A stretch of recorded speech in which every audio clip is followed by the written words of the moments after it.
കഴക്കൂട്ടം മണ്ഡലത്തിലെ hi tech class room പദ്ധതി ഉദ്ഘാടനം ഈ മാസം 12-ന് വിദ്യാഭ്യാസ മന്ത്രി വി ശിവൻകുട്ടി നിർവഹിക്കും. ഹൈടെക് ക്ലാസ് റൂം പദ്ധതി പ്രകാരം 9.88 കോടി രൂപ ചെലവിൽ മണ്ഡലത്തിലെ 7 സർക്കാർ സ്കൂളുകളിലായി 92 ക്ലാസ് റൂമുകളാണ് അന്താരാഷ്ട്ര നിലവാരത്തിൽ സജ്ജീകരിച്ചത്. കഴക്കൂട്ടം മണ്ഡലത്തിൽ 9.88 കോടി രൂപ ചെലവിൽ 7 സർക്കാർ സ്കൂളുകളിലായി 92 ക്ലാസ് റൂമുകളാണ് അന്താരാഷ്ട്ര നിലവാരത്തിലായത്. കടകംപള്ളി സുരേന്ദ്രൻ MLAയുടെ ശ്രമഫലമായാണ് പദ്ധതി നടപ്പിലാക്കിയത്.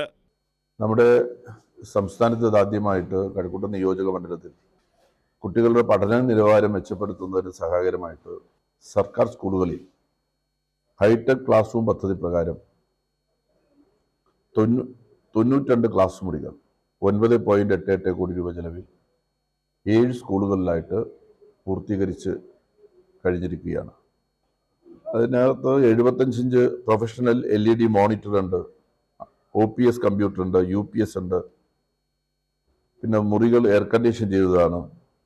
മൈക്ക് വിത്ത് ഹെഡ്ഫോൺ, എക്സിക്യൂട്ടീവ് കസേര, bag tray, teachers table and chair,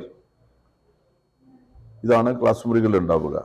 ഇത് മാത്രമല്ല, വാതിലുകൾ, ജനലുകൾ, ceiling work, art painting work, electrification work, ഇതെല്ലാം ഈ ഹൈടെക് ക്ലാസ് റൂമിൻ്റെ ഭാഗമായിട്ട് വരും. ഒരു ആധുനികമായിട്ടുള്ള കോർപ്പറേറ്റ് ഓഫീസിൻ്റെ ഒരു മാതൃകയാണ് യഥാർത്ഥത്തിൽ ഈ ക്ലാസ് മുറികൾ സജ്ജീകരിച്ചിരിക്കുന്നതിന് വേണ്ടിയിട്ട് നമ്മൾ സ്വീകരിച്ചിരിക്കുന്നത്. ഹൈടെക് ക്ലാസ് റൂം പദ്ധതിയുടെ ഉദ്ഘാടനം ഈ മാസം 12-ന് വിദ്യാഭ്യാസ മന്ത്രി വി ശിവൻകുട്ടി നിർവഹിക്കും. ചടങ്ങിൽ കടകംപള്ളി സുരേന്ദ്രൻ MLA, മേയർ ആര്യ രാജേന്ദ്രൻ തുടങ്ങിയവർ പങ്കെടുക്കും. കൈരളി ന്യൂസ്, തിരുവനന്തപുരം.